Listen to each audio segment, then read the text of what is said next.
start? We're live now then, so. Okay.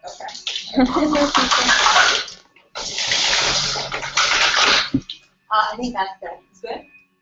And So it's gonna fall asleep. see the screen. Maybe I'll put one light up. Let's see what the lights feel like. That might be better. What do you guys think? A little brighter? I think it's better with the lights off. Yeah. Yeah. Okay. It's kind of atmospheric. Okay. All right. So, welcome everyone. This is a very special day for us at Meenoo University Writing Project because we have a very gifted and inspiring teacher, Rami, here from Philadelphia. And today she's just going to share with us some of her best practices, some of her experiences as a new teacher. And essentially, we just want to generate a conversation about what it means to be a networked educator in this day and age, what it means to inspire your students around writing, around the process of writing. And I think Meenoo wants to hear from you guys as much as she's going to share out with you. So again, just the emphasis on the notion of a conversation today. That's the spirit of the day. So welcome, Meenoo. Thank you for being here. Thank you so much. So I want to begin by just first of all acknowledging this moment when I went through my summer institute experience. I describe it as homecoming. I describe it as like my first moment of finding a community. So just to be part of your summer institute experience is very special to me because it was such a formative experience for me as an educator. And I want to say special thanks to Mia and Erica and Kim and all of you for letting me be part of this week with you. What I hope, and I think Mia was right on in sharing this right off the bat, what I'm hoping is that this will be just as much a conversation as hearing some of my thoughts and my stance on reading, writing, and thinking, and what it could look like in a high school English classroom. So these are some of the spaces that I hang out online. I'll put this up later too, but if you're tweeting or if you're sharing things on your social networks, these are some of the hashtags and some of the places where I hang out.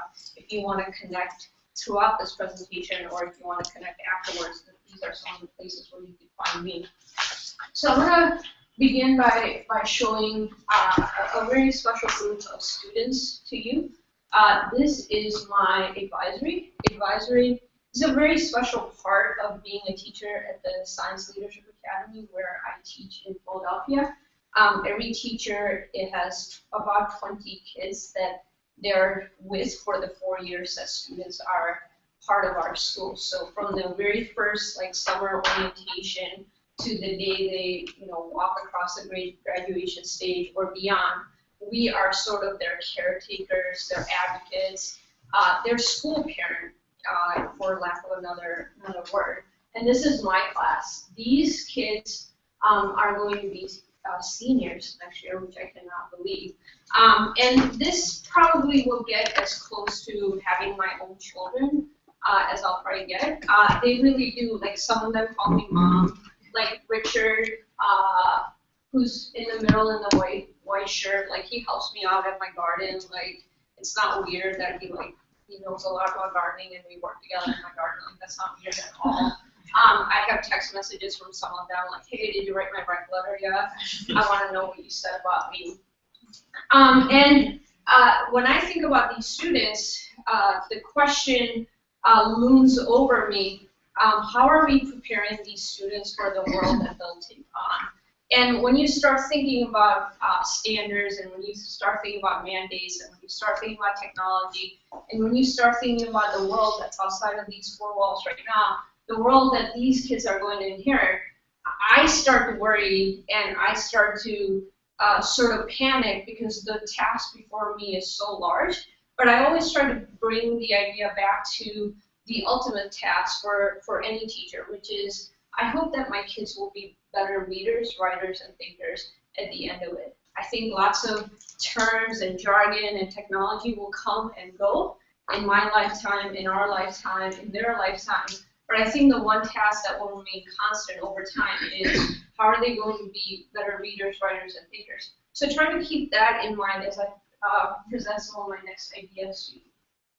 So, like I said, the task before is complicated, is large, and should humble us. When my principal, comes to brings together the new families who send their kids to SLA, and he stands on top of a chair in the cafeteria without a microphone, and on a May, very hot night in this crowded cafeteria, he booms out, thanks for choosing SLA, thanks for sending your kids to our school. Like, still the hairs on the back of my neck raise, because I do think what we get to do is something really, really special. People send us their best hopes and dreams and aspirations in form of their children to us. So, like I said, sometimes this task seems overwhelming, but what gives me hope is places like this, moments like this. I think what we can do together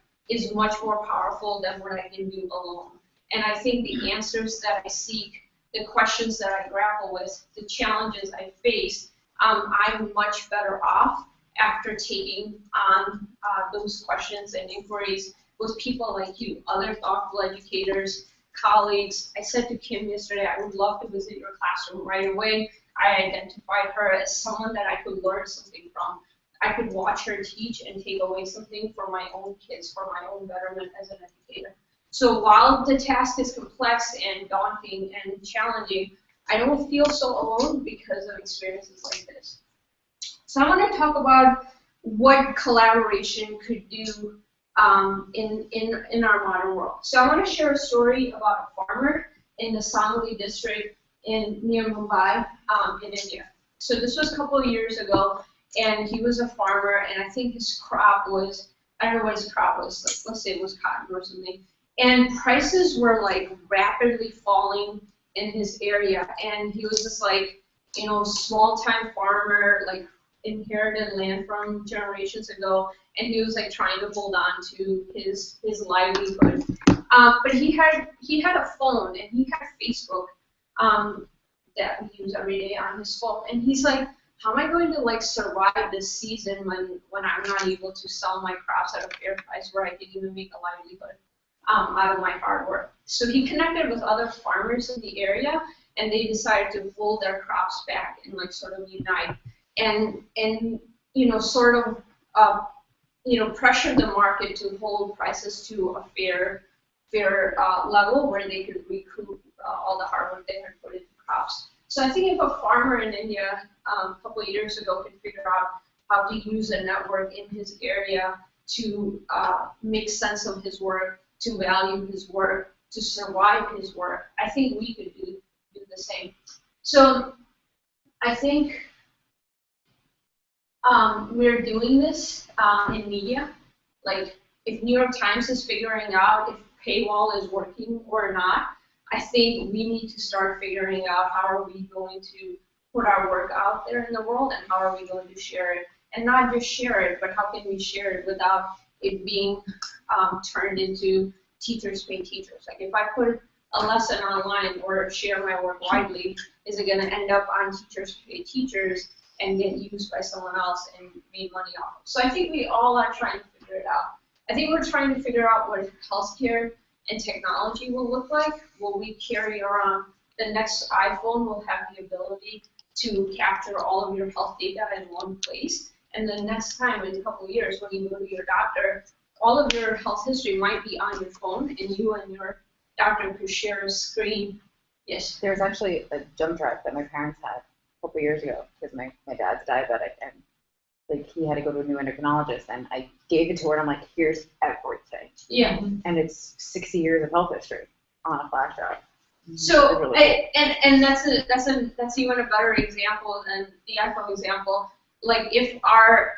If the very most important thing in our life, which is our health and how are we going to live a long and healthy and fulfilling life, can be aided by technology. If we're trying to figure out how we're going to reward and punish behavior in our society and how we're using technology to do that, my question still remains, are we doing that in education?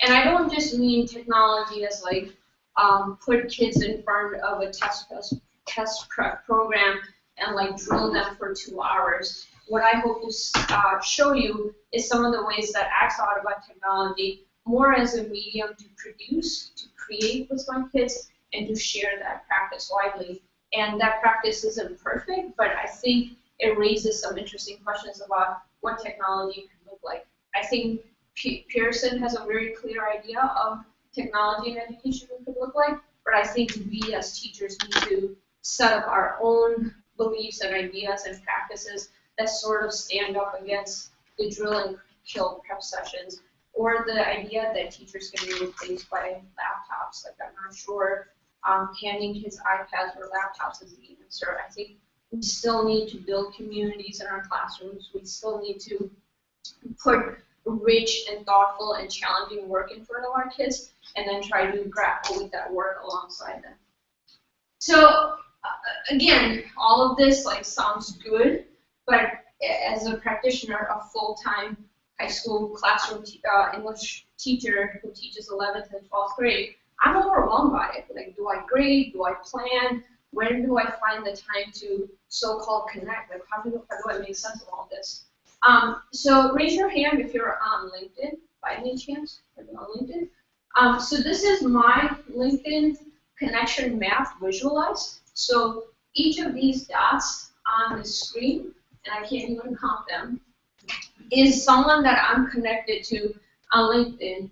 And that little old me, that lower dot with my name next to it, is me. And for me, this isn't like, oh, cool, I have a lot of connections on LinkedIn. But all of these dots, to me, represent a possible opportunity, a possible idea, a possible collaboration, possible motivation, possible encouragement that I could gain from these people. Again, like, I met Kim yesterday for the first time, and I was like, right away, I was like, I would love to visit your classroom. I'm sure there's something there that I need to learn. So maybe we'll stay in touch after today, and I'll get a chance to do that. And I think if we think of each other as resources, then the tasks can be manageable, then the tasks can get done. So what? So, okay, you have a lot of LinkedIn connections, you believe in the power of connections, but so what? And I want to share this story with you, I think, to illustrate why I don't think connecting is a choice, or connecting is like the cool thing to do just for ourselves. I think more importantly, we need to model connected learning for our kids. So I want to tell you about my student Marlon. This is Marlon, and we use Google Apps, so this is one of her emails to me. And in my classroom, I'm a high school English teacher, and one of the practices that we do throughout the year, this will sound very traditional and sound very like, what's so great about this practice, but I think you'll see in a moment how we go about doing this practice. Every other week, my kids take a 20-word SAT vocabulary quiz, or the week that they're not taking an SAT vocabulary quiz, they're writing a 2-page analytical paper on a topic of their choice. Pretty standard high school English classroom practice, right? You gotta read, you gotta know good vocabulary so you can get a good score on SAT, even though I just got done talking about test prep. So my student Marlon was writing about teen brains and the way they make decisions. And raise your hand if this has ever happened to you. You're doing awesome research, you're down the rabbit hole, and you find a great article, you read the excerpt or the summary, but you face a paywall. Raise your hand if you've ever come across that. So that happened to Marlon.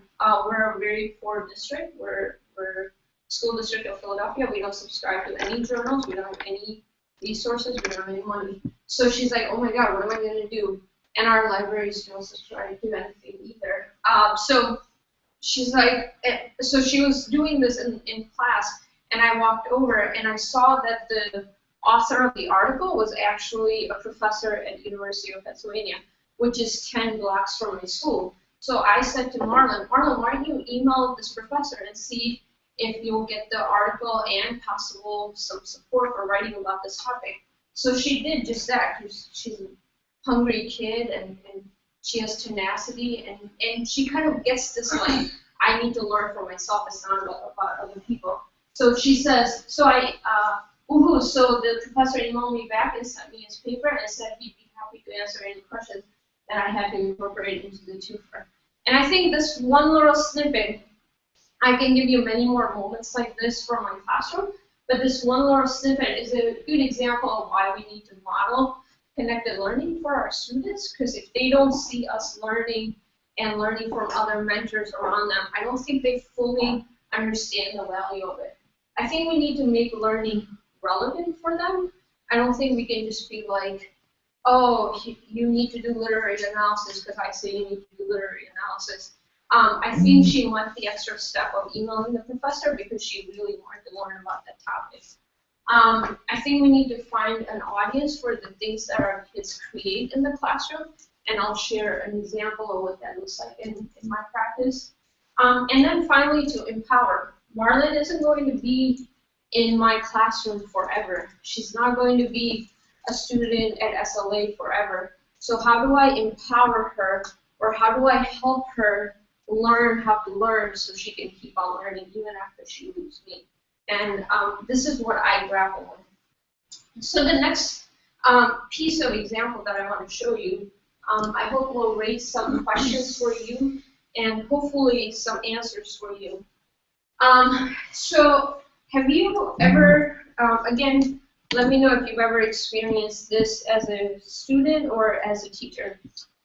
You either are assigned a research paper or you assign your students to do research, and they do research and they collect resources and they collect their information on the index cards or in an Evernote notebook, and they cite their information, they do an annotated bibliography, they write a rough draft, they write a final draft, they give it to you, you take home 160 research papers, you write cursory 2 comments at the end, and you're like, there goes, like 95 hours of my life. How many people have done that before? You've done that before? I have too, till I thought of something else. So I asked my kids, what would it look like? So one day I was shopping at my local grocery store, and I noticed like all these glossy magazines near the checkout, like we all do, and I'm like, oh, these people are so good looking. This is so awesome. This is not me. But then I saw teen magazines too, and flipping through it, like, not to be a prude, but it made me blush a little bit. Some of the topics, some of the content, some of the pictures, some of the messages that were aimed at teens about consuming and about beauty standards were questionable, to put it lightly. So I thought, what would it look like if a group of teenagers came together and created a teen magazine for other teens? Sort of, again, like I said, to position their voices against the louder voices that already exist in the media. So this is what we ended up doing. For past 2 years, 2 classes of 11th grade students, so 33 students in one class, 33 students in another class, have created a teen magazine in my class. Here's an example of it. I want to show you.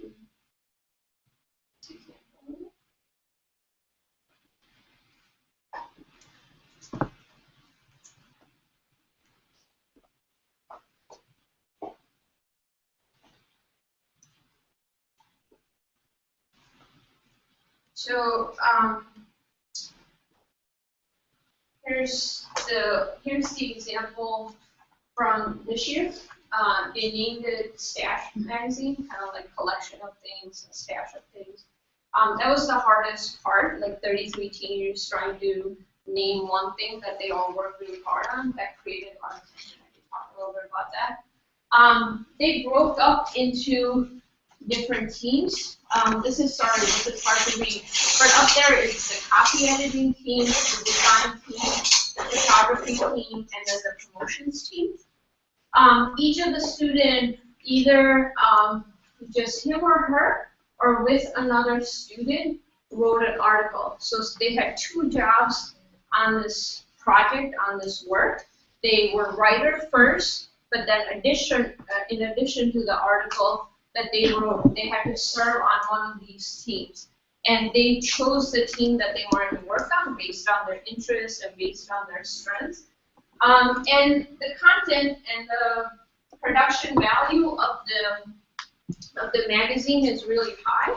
But I hope you don't just appreciate how nice it looks. I hope you appreciate like all of the moving parts that it took for all of us to work together for about 6 weeks to produce this. And then what we did along with it. So here's what it looks like. My kids wrote about local music, they wrote about movies, they wrote about books, because we read a lot of choice, books of our choice in our classroom. That's a big practice in our classroom. We have terrible lunches at the school district of Philadelphia. They don't even cook it, they just kind of lightly warm it up and give it to us. So a lot of our kids complain about the lunch, so they offer some healthy lunch alternatives. They wrote about inner beauty of Philadelphia. Like if you don't know about Philly, you can learn a little bit by reading this article. They wrote about date night on a teen budget, because a lot of them are starting to date or want to date, and they don't have a lot of money, so they offer some solutions. They wrote about jobs for teens, how the larger unemployment factor is affecting teen jobs. There are even fewer of those. They wrote about sports. Again, they love music. They wrote about local music. This is one of my favorite articles in the magazine. 2 of my kids are really into like politics and social justice and social change. And there was a governor's election, a primary election coming up. So they got in touch with every single office of the candidate and got interviews either with the candidate or a very high level person in their office. And it was kind of cool. They just like called these places up and they're like, we're calling from Stash Magazine, we'd love to hear. And they the politicals were like falling all over themselves. They were like, oh my God, somebody willing to listen to our message, because there were so many messages going out. And they wrote a really amazing piece. And it's interesting what they focused on. They specifically asked about education, economy, energy, and human rights. Again, they chose things that matter to them and the issues that are important to their audience. So I hope you're not just impressed by how nice it looks. I hope you're thinking about like some of the things that they did with the writing, because ultimately I'm a high school English teacher and I want them to be able to synthesize, analyze, write concisely, write in a thoughtful way, and produce something and publish it. They wrote, and ultimately they endorsed a candidate, which is really interesting. Again, they wrote about reading, because that's a huge part of our lives. In room 311, they wrote about topography of a very cool area in Philadelphia. They wrote about fashion and what you can buy on the teen's budget. Again, we love food in our classroom. They wrote about snacks.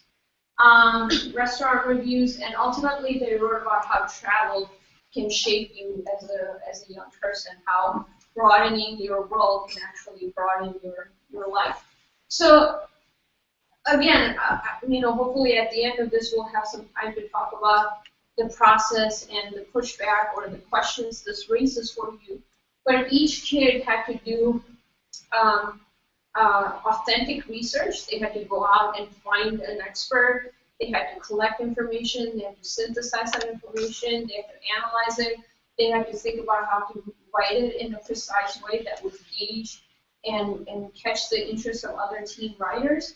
And then they had to produce a piece, and every single team had to work in tandem with the other team to produce something. So copy editors started the process, but then the layout people stepped in, the art people were working all along. And something cool that we did as a promotions team, which I will continue to use in my future projects, is we didn't wait till the project or the process was done to promote our work online.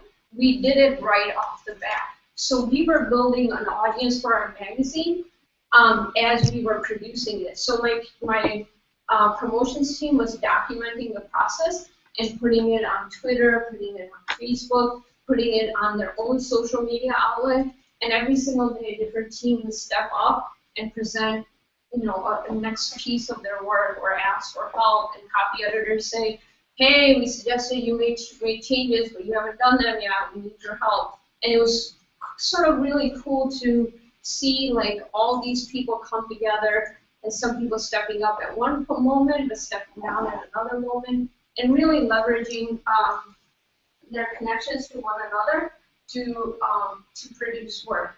So I hope this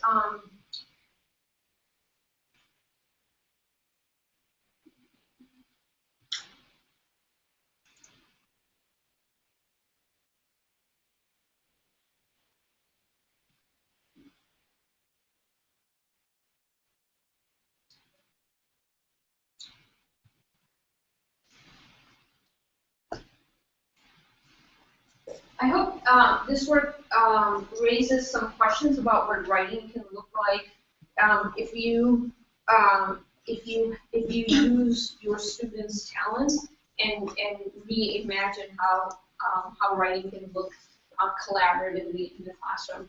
I want to talk about the technology aspect of it because there is some technology moves that we made, but I think this is still possible even if you have one computer for one class, and I'll talk about that process in a little bit. So here are some other ways that I'm thinking about reading and writing in 2014. My kids had an opportunity to partner with KQED's Do Now project, and I'll share the link and the website in a moment. But basically, KQED is a public radio affiliate in California, and they do this amazing project, and any teacher can take part in it.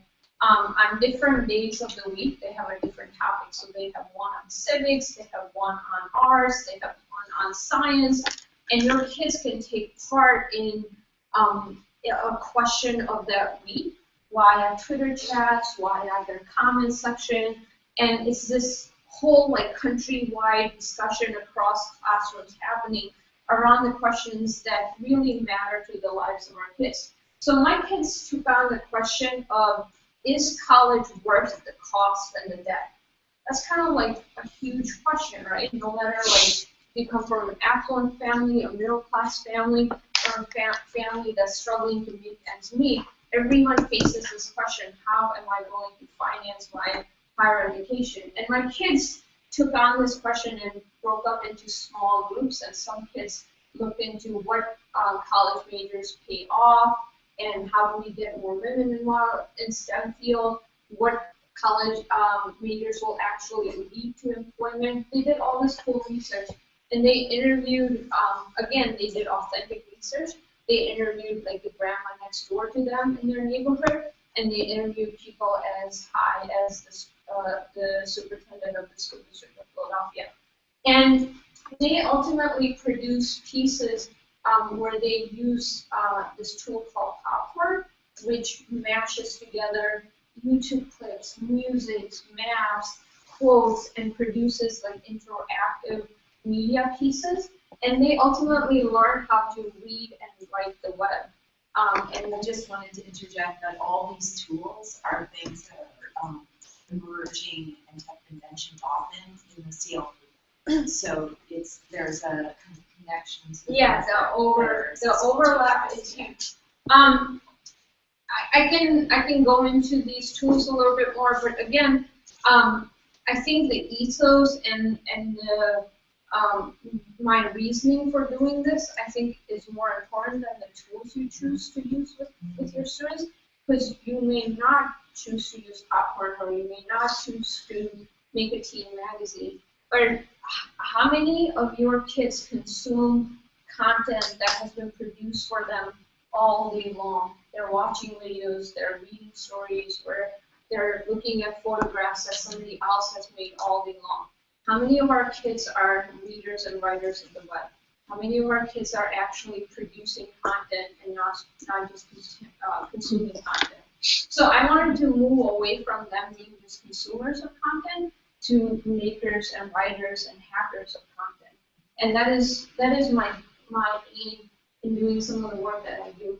Again, to tie it back to the standards of English, they have to think deeply about a complex question, they have to find relevant resources, conduct interviews, synthesize that information, and present it in a way that makes sense and bring lots of different voices together in one media piece. So so if you just Google KQED Do Now, you'll go to their site, that's their Do Now site, and it engages students with current issues using social media tools.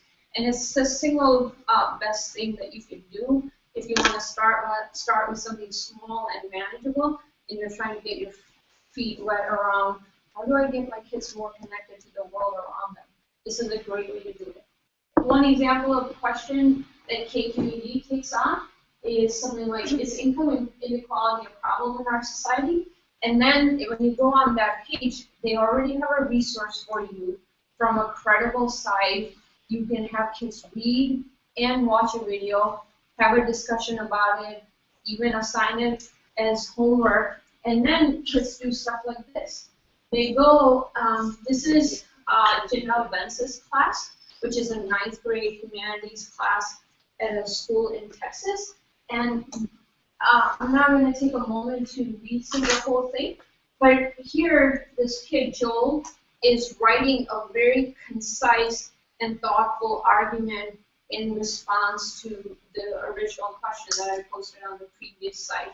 And I think what's interesting is he cites resources, he makes a reasoned argument, he's not like many commenters on the web, he's not, hyperbolic, he's not exaggerating, he's very thoughtful, he's concise, again, he's citing his evidence. All the things that, again, tie back to the basics of teaching reading, writing, and thinking skills, these kids are doing it, but they're not just doing it alone, they're doing it with students from across the country, and they're having a cross-cultural and cross-classroom discussion. Yes. It was just a question. Where? Where is it? What's this called? KQED? Do now. KQED. Yeah. Yep. I show my kids the CNN student news. Yeah, that's a great. I did that. When the whole plane situation went down, and I teach self-contained history, so my kids are very, very low. The interest level, and they get mad at me when I don't show it to them. Yeah. And they're like, "What do you mean we're finishing up notes and I can't watch like 10 minutes of this?" I'm like, "Okay, I will show you both episodes tomorrow. I promise. I will rearrange the schedule, show you the news." And what I love about KQED is how it builds on relevant, timely topics of our lives, but it also gives our students an opportunity to talk back. They're asked to write, they're asked to tweet, they're asked to comment, they're asked to participate in Twitter chats. That allows kids to learn how to compose their arguments. And I think ultimately that's what we want our kids to be able to do. They need to have media literacy, they need to have a digital media literacy, they need to have critical thinking skills. Because I think information is abundant in our lives, but wisdom isn't, right? How much can you possibly read in one day that's just produced in the CL, right? And that's just one small landscape of what's out there. I do something similar with my videos. It's a video response journal, and YouTube is a great reading source. And so, for example, I showed them the Dove commercials where they show the model and they're being photoshopped. That's what happens because I teach 7th grade, so they're still a little naive.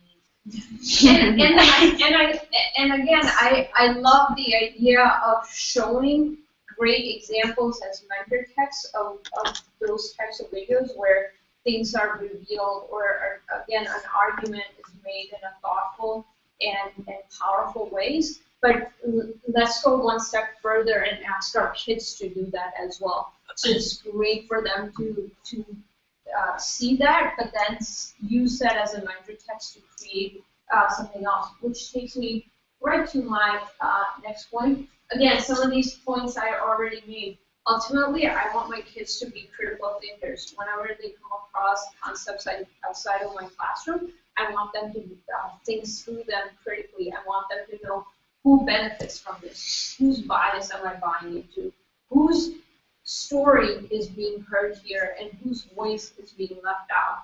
I want my kids to ask those types of questions when they're in my class, but more importantly, once they're out of my classroom.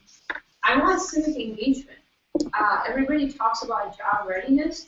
I think we need to talk about citizenship. What does it mean to live in a society? What does it mean to be a member of a community?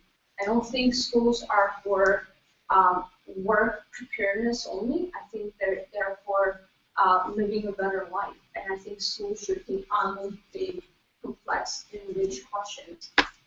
I want my kids to have digital literacy.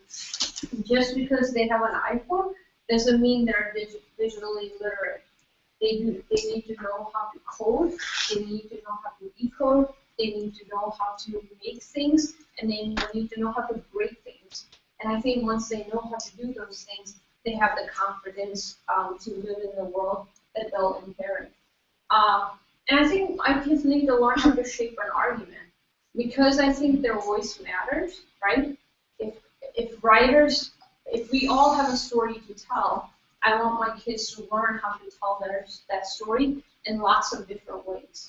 And I think if I'm going to live in the world of constant YouTube videos or 6-second Vine videos, I want them to compose their story in all of those mediums. And I don't think any medium is more appropriate or better than another medium. I think they all have their unique affordances, and we're together trying to figure out which medium is for which message and for which audience at all times. I think with our kids, they're so connected, yet they don't realize how connected they are.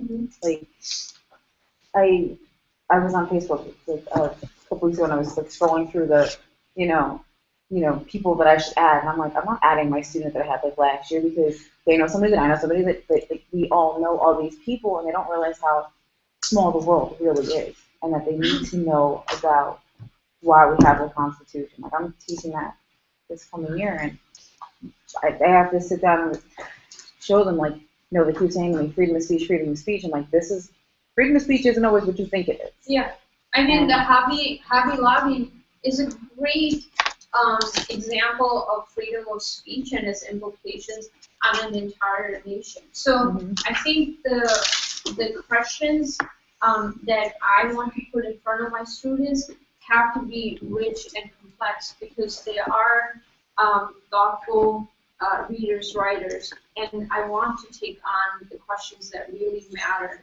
in our times, in our lives. Otherwise we're just playing school. We're not really learning in a community, which is ultimately the goal.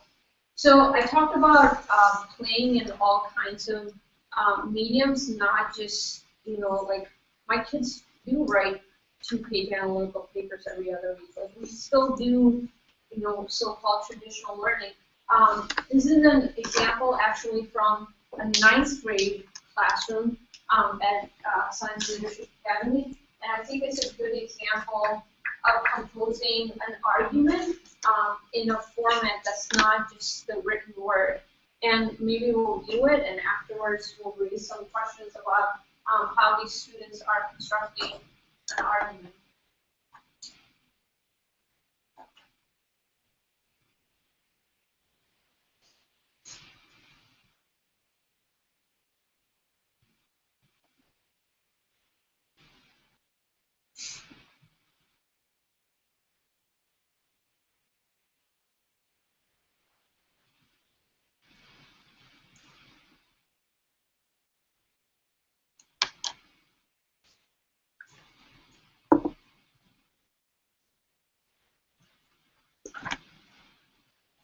Join the pep squad, but you're just not peppy enough.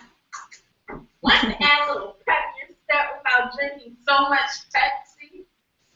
Are you having a horrible stomachache that you just don't feel like getting up to go get your Pepto-Bismol? You answered yes to any of these questions. Then you need pep gum.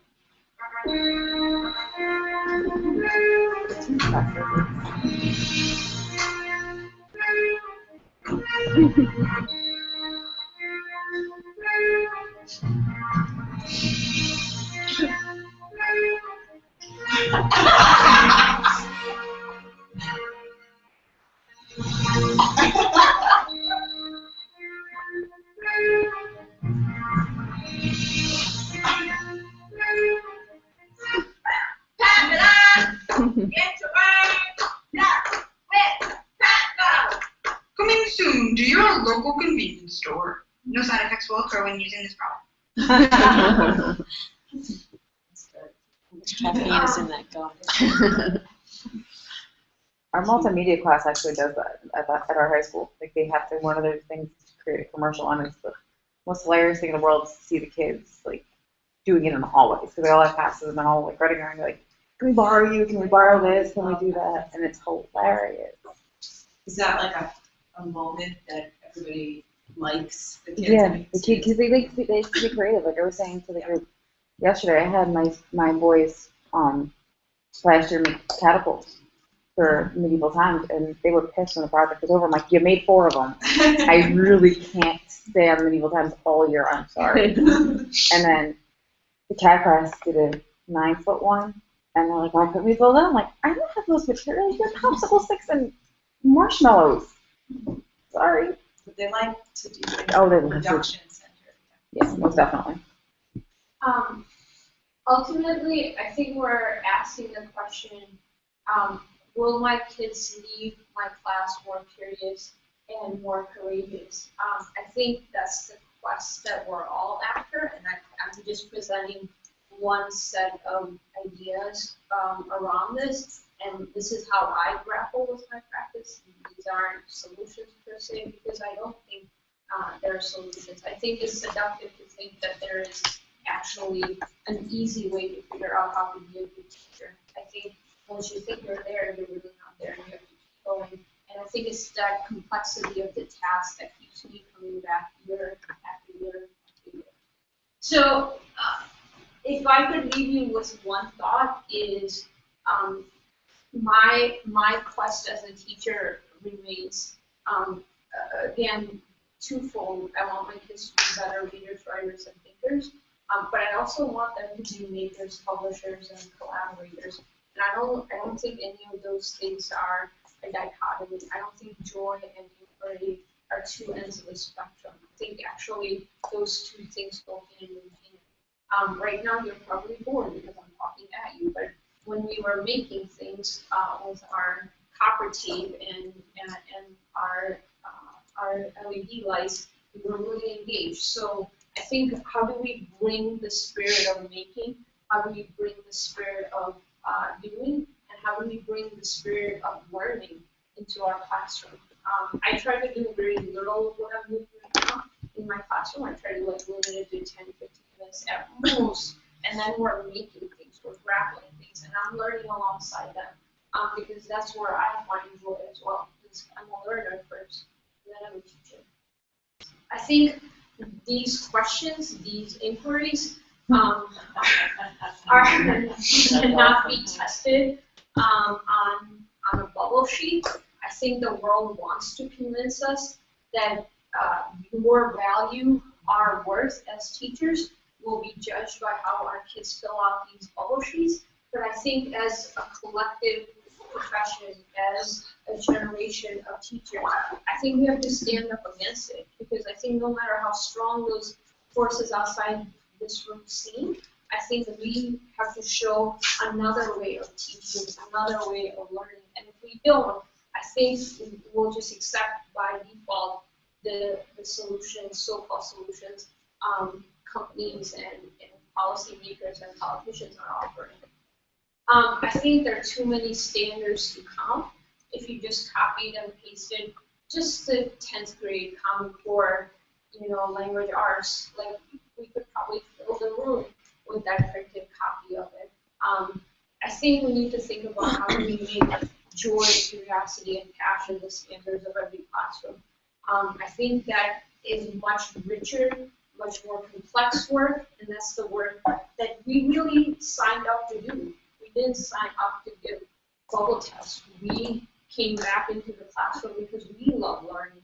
Think back to the classes and the classrooms and the teachers and the experiences that shaped you as a learner. So I think, again, collectively, we need to stand up and raise our voice against these types of things. So I think the connections have already changed our work.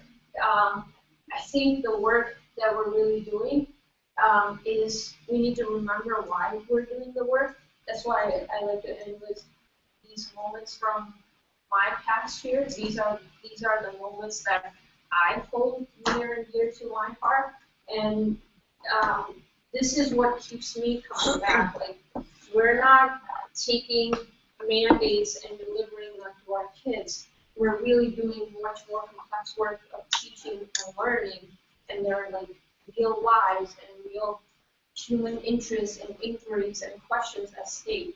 Each of our students brings rich questions into our classrooms, and if we make space for them, that could actually create some amazing learning opportunities.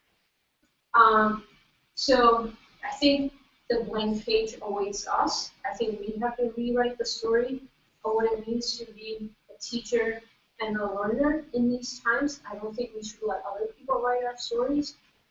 We're a writing project group. We know about writing. We know the power of writing. But I think we should be doing the work of writing ourselves. And I did a little bit of writing. This is my small answer to very large forces around what other people are defining as teaching and learning. And I'm hoping that after this, we'll have a few moments to take questions and comments and thoughts from you. So thank you very much. Thank you. We have some light in here, but you guys want to just throw out some questions to generate a sort of dialogue / response to some of these ideas. That would be great.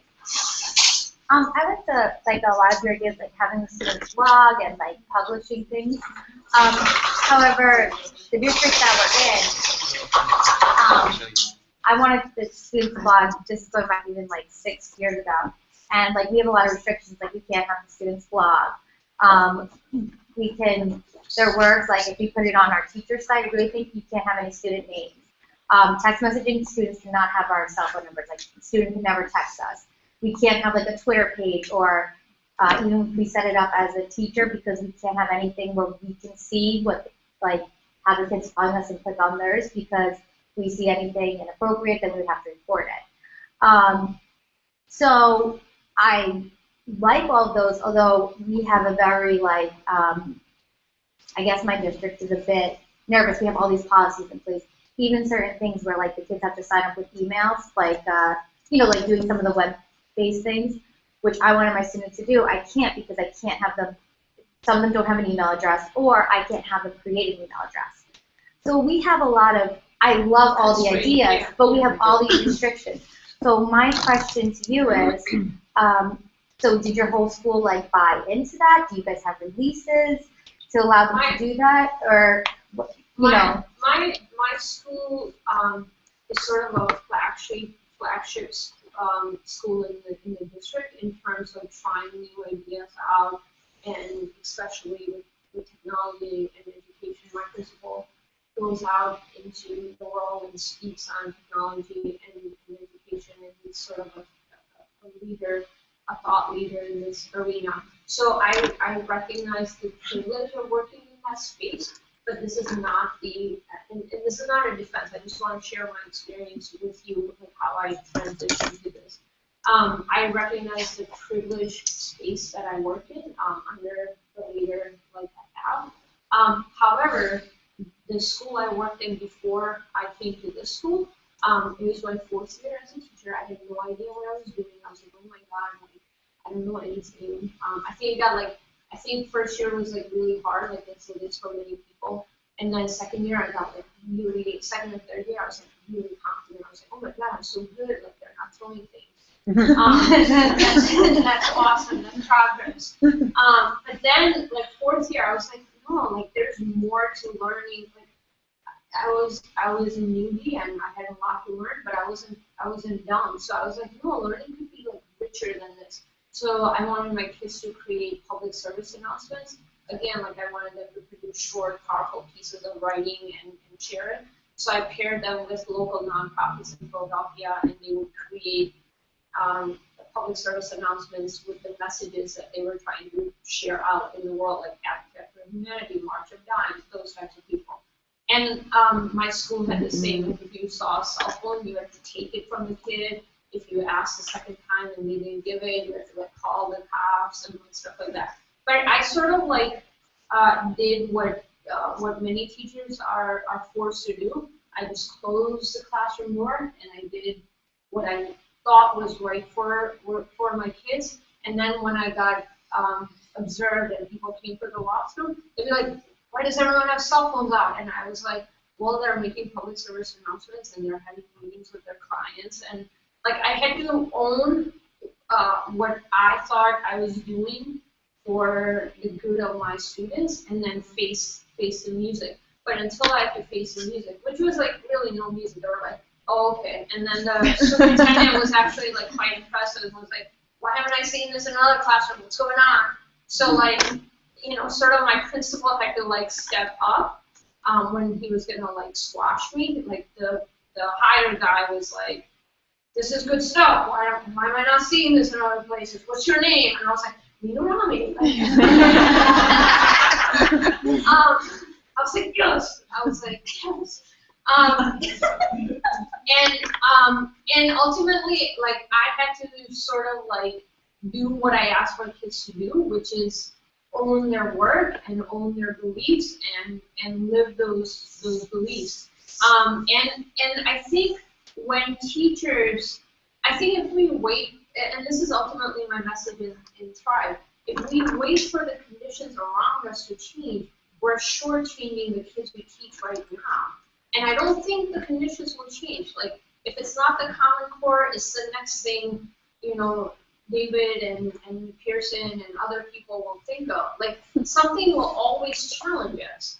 And I think we have to define what teaching means to us rather than letting other people define it. And I think, I'm not saying everyone should do this. I'm not saying, and I talk about that in chapter 4. Like, I talk about being vulnerable as a teacher. Like, how are you aligning your beliefs with your practices? And I think it's a spectrum. I think you can be anywhere on that spectrum. And I think you have to find your own comfort level. Maybe you start by doing do now.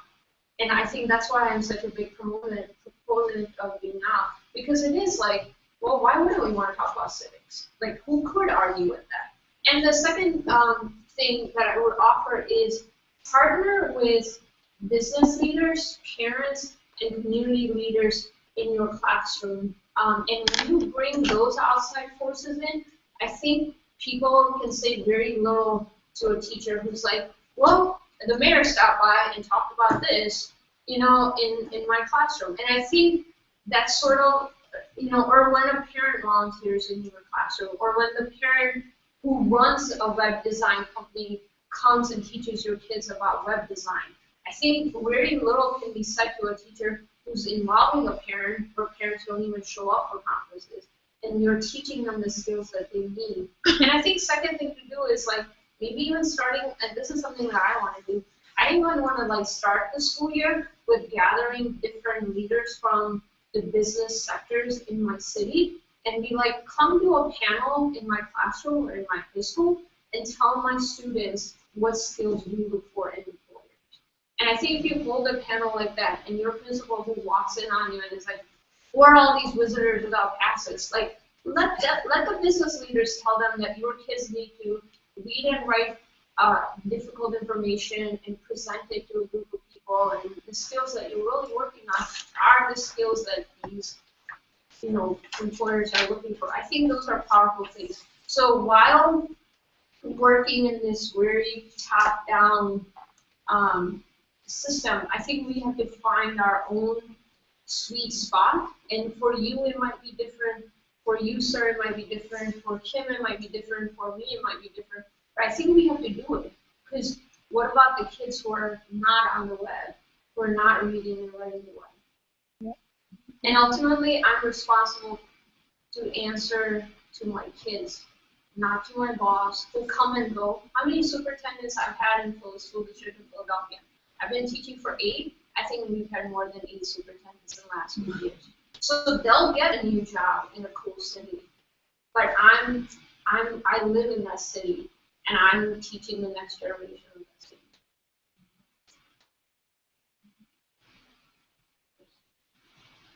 Yeah.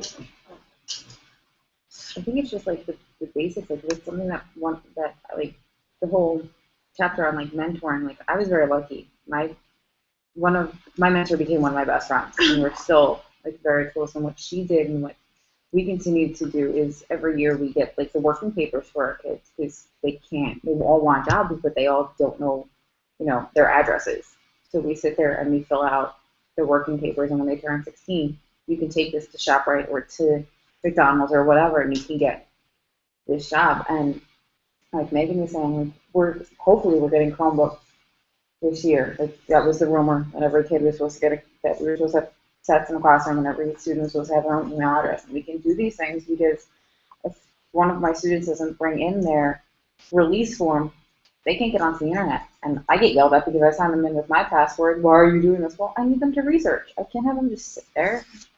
Like, and I think when teachers change practices, I think districts have to respond to them. If you have a clear learning goal, they have to open up networks. It's inch by inch, and it's moment by moment. But I think we're changing it. I think we already are shifting. I was hoping that you would talk a little bit about the process of the magazine in particular. I'm fascinated by the richness and depth of the works that the students actually produce. But what I really wanted to know is the down and dirty. Like, what do you do? Put them into small groups? How they find their topics? How long does This take? This was a six-week work. And we started with like a huge editorial meeting. We even called it that, and we didn't hold it in our classroom because my classroom has like pillars in the middle, again, like how constraints make us creative. So we went out into the hallway where we have a large like open space, and we all sat in a circle, and we actually had like a pitch meeting, like editors do, and the kids had to come. I had told them the night before, I was like, first I asked them, do you want to do a team magazine? They're like, all right, that sounds like a good idea. Does that mean we don't write a research paper? All right, we're doing that. And so first they bought into the idea of doing it. I showed them the last year's example, and right away they're like, we're going to do better one than that. And they're like, that was sick. And they did. The last year's one, the production value, is not as slick as this one, but it's not about the slickness. Then we had a pitch meeting, and then, so I asked them the night before, I was like, come with an idea that you think other teams would want to read about. But it has to be like thoughtful. It can't just be about like crazy, not crazy, just make it thoughtful. Something that kids will want to learn about, but also have interest in learning about. And then we had the whole pitch meeting, and everybody spoke, and then some people said, well, you can do this to your idea to make it broader, or make it narrower, or deeper. And then some kids were like, this seems like too much work. I want to do it by myself. All right, I'm also interested in sports, so I'll work with you. So they naturally paired off into writing teams.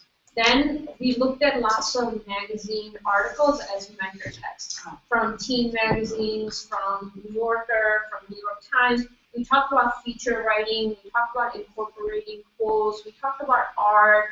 We talked about layout. We talked even about like sentence length and openings and closings and transitions, like the traditional like writing stuff that we do. But I did it like we stand next to a mentor text, we see the moves that those writers make, and then we take some of them and apply to our own writing. We also talked about how different types of information can be communicated differently. The candidates, it made natural sense to have a photograph, a short bio profile, and their answers to 4 key areas. We thought that was a good idea. And then they went out and did research. So they wrote questions, they conducted interviews, they met with experts, they took notes, they synthesized those notes, and then they wrote a rough draft. And the rough drafts were very, very, very rough. They were just like, just sort of compilation of their notes and like couple of sentences at the beginning and couple of sentences at the end to sort of hold it together. So then we went back again to the articles and we were like, all right, let's refresh our memory. What are they doing? What moves are they making? Then we took writing that kids had already produced, and then I do this a lot, and I learned this from Kelly Gallagher, who's a teacher and an author and kind of a rock star in the high school literacy world. He says you have to write in front of your kids. So I would take a topic, and I would have a blank Google Doc, and I'm like shaking in my shoes when I do this, and I'm writing in front of my kids, and that's like writing is wonderful if you've ever done it, which you have been doing all summer. But I would put blank Google Doc behind me, and they say a topic, and I'm trying to write an opening sentence, and I'm actually writing in front of them, and they see me grapple, they see me believe, I'm talking out loud, I'm doing a think aloud about my writing process, and I do that, and then I do that several times, and then we do that with transition, we do that with closing. Sometimes kids come up and do it, like, which is kind of cool when I'm not doing it, and then it's kind of like the old high school math classroom, right? Like, I do a problem, you do a problem. But here we're doing this with writing, but it's kind of like a math teacher trick for English classroom. They did that, and then we went to the copy editing phase where we used Google Docs extensively. So every writing team had a point person of a copy editor. And then the copy editor had, like, let's say 2 or 3 or 4 articles, and the copy editor like read them, and like these were kids who like naturally liked writing and were already tutors in the writing lab, maybe not. And then they sat with the writer and made suggestions for improvement. But a lot of kids didn't go back and improve their articles. So then we had to be like, again, like, you can't move forward, you're not doing what we're asking you to do. But again, this was all student-led. Like, copy editors would get in front of their peers and be like, we're not valuing our work. And then they would actually pause, like, I'm pausing. And that would, like, create, like, an effect. And they were like, God, we're not valuing the work.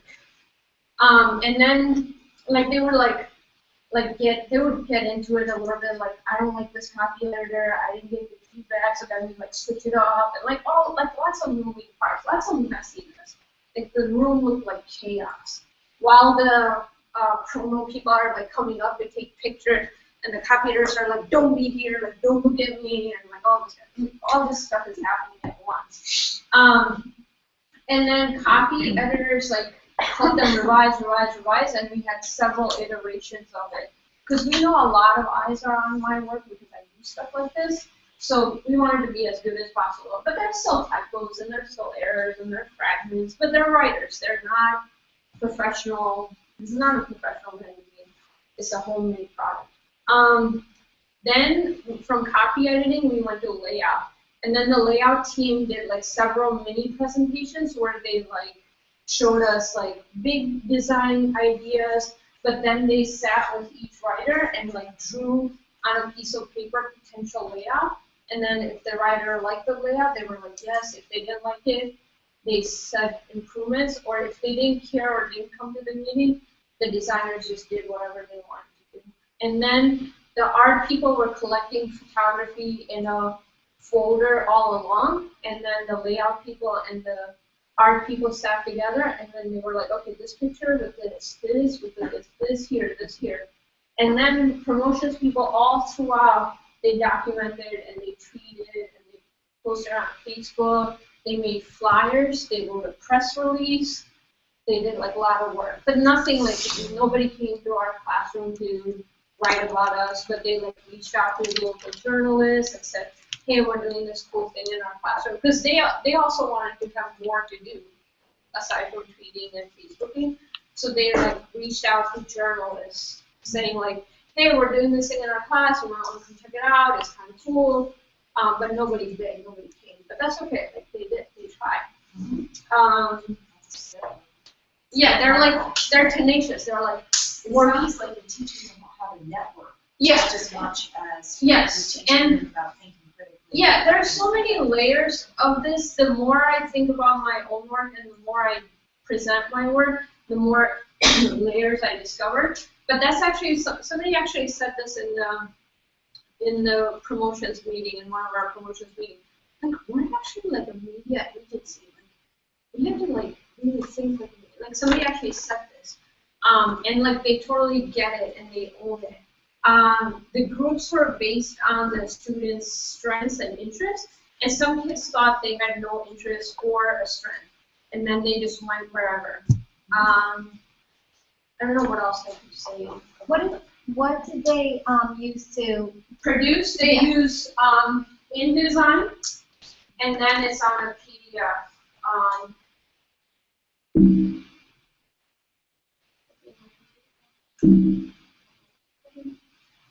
They use InDesign, which is an Adobe product, and then they publish in a PDF. We don't print copies of it, paper copies of it, because we don't have a color printer in our school, so we've never actually seen it. Chris once printed a copy, and we were like, oh my god. we were like, Gods Must Be Crazy, like it was that movie. We were like, oh my god. We're like, this is our word. Like we've never seen it on paper. Like and they actually value paper. Usually they just like throw it around. They actually like, oh my god, I kind of looks cool on paper.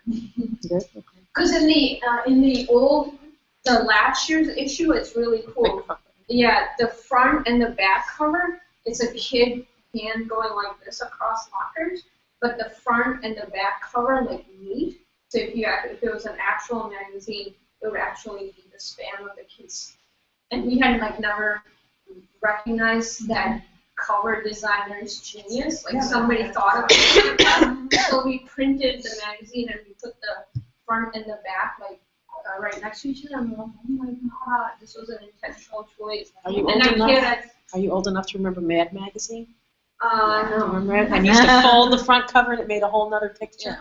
Yeah, we'll need to try that. We're going to take that next year. We'll use that as a mentor text. What else could I tell you about the process? It's really messy. It's not pretty. You never know if it's going to come out. For 6 weeks, I'm always like, oh my god, it's not going to come out. Like, I just think I always think that they're just going to abandon it halfway. That they'll just slowly like fade out. You know how kids just fade out and work? Like they're doing work, and then each day they're doing less work, and then they're just not doing anything. But like everybody has a laptop card, and everybody's on like Facebook, and they just stop doing work. I always think they're gonna pull like a fade out on me, but they don't. Like they always finish, which is kind of astounding because they don't, you know. I think they're trying to. We don't. Not comparing themselves, but they're like, well, we want to make this better, so like it's a challenge for themselves. Yeah. Teachers always ask me, no matter where I go, where I'm in DC or in Dallas, teachers always ask, how do you assess this? And I don't really have a good answer for that. Like, I don't really know how I assess this. Every kid participates. Every kid does his or her best. There's no like grade for it. Like, it is the big project for the second quarter, but like kids don't get like 89 out of 100 on this because they do so much that can't even be counted. Like somebody will go like at 11 o'clock at night to take a picture of something that like we needed that we didn't know. Like kids just do and some kids do fall in through the cracks and do very little, and that happens too. But I think I can't think of any project where that doesn't happen. So, like, should we not do this because some kids sort of just like ride the coattails of other kids and don't work as hard? We do argue a lot about like maybe some kids like work shouldn't be included. That there does come attention like that. Like if the work's not good enough, should it be included? And then we just have like an individual meeting with that writer to again like kind of peer pressure them into like making their work slightly better, so it's actually preventable. When you say we, are you talking about yourself or a team? Yes, team, like different editors, or like the person who really feels like that kid's work is not worthy, then they all have to like work it out. But there's a lot of like negotiating, collaborating, and exchanging of skills and values that happens over time. Like some kid will start out knowing nothing about art layout, but will like gain all that skill just by serving on that team. And some kid will be like a head honcho, who's like a natural. Yeah. So there, I think there's a lot of like emotional and like soft skill work that's happening too. That's not really on paper, but it's in the air. Even if my back is turned and I miss that moment, there are lots of those moments where kids are figuring out how to solve problems together. I would say I love the idea of mentor texts Yeah. as a teacher of the skill, because to me it just sounds so bizarre if you're going to teach a new skill and use a new text. Yeah. I mean, why would you do that to a student? Like, okay, I'm going to teach this new skill of analyzing. I'm going to use a brand new text that you never used before. You know, instead of, and Nancy and I, we talked together this year, we're co-teachers. And we went back and used a previous text to teach the analyzing skill. At first, kids were like, oh, we got to look at the book again. But then they realized, oh, wow, I can succeed, and this is how I can learn the skill. So I just wanted to point out that I love the idea of text. They're so helpful. Yeah, I think it's so important.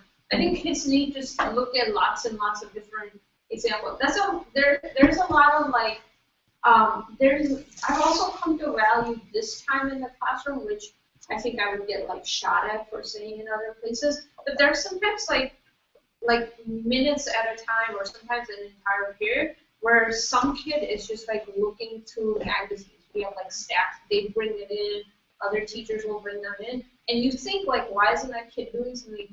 But he or she is grappling with a question in this design process that's bigger than my mind or bigger than anyone else's mind, and they're like learning for themselves. So there's some like individual learning that's happening as well as collaborative learning. And what you sometimes think is a waste of time to me, like sometimes I'm like, why are you doing anything? When you see all of us working hard, like I have actually said those words, but then I realized the kid is like doing something that's for his or her own learning that may or may not get used in the magazine, but sometimes it does. I think that was a really important point from the screen.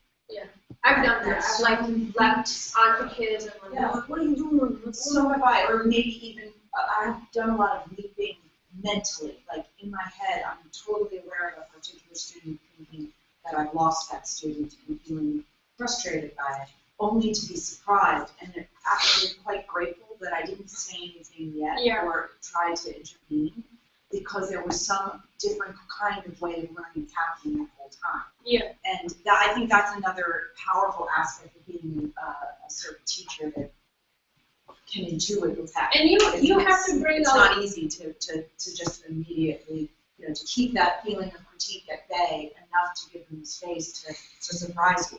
And you have to bring a lot of energy to this type of work, because 6 weeks is a long time, and kids do get sick of it, and they're like, oh God, like, when is this gonna end? So you have to be the cheerleader and jump from group to group, and sometimes they need the next step, but they can't think of what the next step is, and sometimes they fight over like the division of labor, and you have to just like be really open to solving lots of problems or helping kids solve lots of problems. You have to have a lot of emotional intelligence yourself on the ground. Yeah, and respond to the need, because what you thought would get done by that day didn't. So you're like, okay, let's start over.